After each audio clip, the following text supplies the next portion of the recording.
Hallo liebe Freunde, hier ist Michael Grant mit Klartext. Heute geht es noch einmal um das Thema Krieg in der Ukraine. Und zwar, wie ihr wisst, werden ja die russischen Stimmen absolut ausgeblendet und zensiert in Deutschland. Deshalb heute exklusiv die russische Einschätzung, wie der Ukraine-Krieg weitergehen könnte. Leider ist das Licht am Ende des Tunnels nicht sichtbar. Kiew und die NATO sind entschlossen und tun alles, um die Situation weiter zu eskalieren. So sehen es die Russen. Der russische Analytiker und Politexperte Sergei Mirkin hat nun 3 Szenarien skizziert, wie der Krieg weitergehen könnte, die sehr interessant sind und die ich euch nicht vorenthalten möchte. Doch zuvor möchte ich euch noch diese Broschüre empfehlen, Schlachtfeld Ukraine. In dieser Broschüre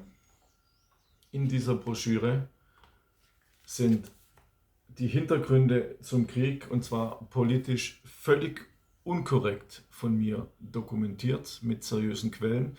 Beide Seiten, die russische Seite und die ukrainische Seite, und Sie als Leser und ihr als Leser könnt eure eigene Meinung bilden. So sollte es sein, so wird es in Deutschland aber absolut verhindert durch die einseitige Sicht der NATO-Propaganda. Ihr könnt diese Broschüre und die Fortsetzung dazu kostenlos bestellen bei info@konservative.de. Der Verein würde sich natürlich auch freuen, wenn ihr eine kleine Spende machen würdet für diese Arbeit. Immerhin sind es fast über 200 Seiten, die kostenlos sind und die sehr hochwertig gemacht sind. Doch zurück zum Thema.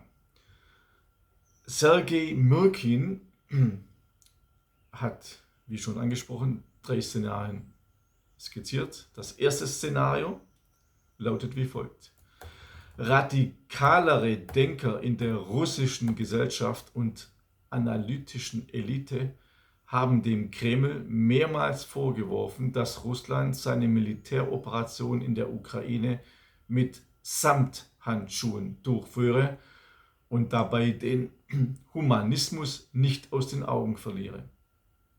Im Westen wird es genau umgekehrt gesehen.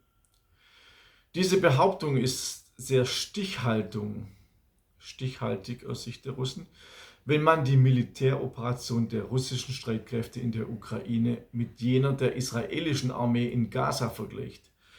Gaza liegt praktisch in Trümmern, während dies von Kiew, Charkiw oder Odessa nicht behauptet werden kann, obwohl die russische Armee zu Zerstörungen fähig gewesen wäre. Darüber hinaus hätten die russischen Streitkräfte bereits 2022 die Stromversorgung der Ukraine abschalten können.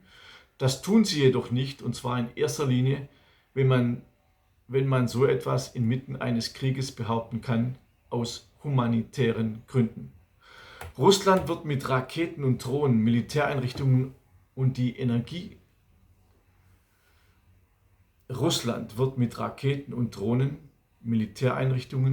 Energieinfrastruktur, die die militärische Produktion versorgt, angreifen. Dies wird zu Stromausfällen in der Ukraine führen, die jedoch nicht katastrophal sein werden. Russland wird die Zermürbungsstrategie fortsetzen und an der Front angreifen, aber die ukrainischen Streitkräfte werden ihre Kampffähigkeit zumindest in der ersten Hälfte des Jahres 2026 beibehalten. Zweites Szenario: Kiew wird seine Angriffe auf Ölraffinerien, Öl- und Gaspipelines in russischem Gebiet verstärken. Als Reaktion darauf wird die russische Armee ukrainische Energieanlagen häufiger angreifen. Viele ukrainische Umspannwerke werden ausfallen, ohne dass eine schnelle Möglichkeit zur Wiederherstellung besteht. In einigen Regionen des Landes sind mehrwöchige Stromausfälle zu erwarten. Es wird auch Probleme mit der Heizung und der Wasserversorgung geben. Die Strom- und Kraftstoffprobleme werden höchstwahrscheinlich zu einem erheblichen Anstieg der Zahl der Auswanderer aus der Ukraine in die EU, natürlich nach Germany, Deutschland, führen und die Spannungen in der Gesellschaft verstärken. Gleichzeitig wird der Widerstand gegen die Mobilisierung zunehmen. Die Polizei, die ukrainische Polizei, wird hart dagegen vorgehen. Dies wird jedoch zu einer Destabilisierung des Landes führen. Gleichzeitig wird die Kampfmoral der Armee, die aus gewaltsam mobilisierten Soldaten besteht, sinken, was letztendlich ihre Kampffähigkeit beeinträchtigen wird. Drittes Szenario. Zusätzlich zu den Angriffen auf Energieanlagen werden die russischen Streitkräfte auch die Verkehrsinfrastruktur angreifen. Brücken und Eisenbahnknotenpunkte in der Ukraine werden kontinuierlich zerstört und nicht nur punktuell wie bisher. Die Zerstörung der Verkehrsinfrastruktur könnte der einzige Weg sein, die Konfrontation innerhalb einer akzeptablen Zeitspanne zu beenden, da die Ukraine von westlichen Waffen- und Militärlieferungen abhängig ist. Das Land ist durch den Dnepr geteilt und wenn die Logistik der Gruppierung am linken Ufer unterbrochen wird, wird sich das recht schnell auf die Kampffähigkeit der Armee auswirken. Dies ist das apokalyptischste Szenario für die Ukraine, das wahrscheinlich mit der vollständigen Zerstörung ihrer Wirtschaft und dem Zusammenbruch der Staatlichkeit endet. Ob die Situation jedoch so weit eskaliert oder nicht, hängt vom Westen und von der Ukraine ab. Es sind interessante Szenarien, die man auf jeden Fall mal wissen muss. Und wie gesagt, Hintergründe zu dem Krieg, objektiv russisch und ukrainische Sicht. Hier, bitte bleibt mir treu, abonniert meinen Kanal, empfehlt mir weiter, nur so kann ich weiterhin auch die Wahrheit sprechen.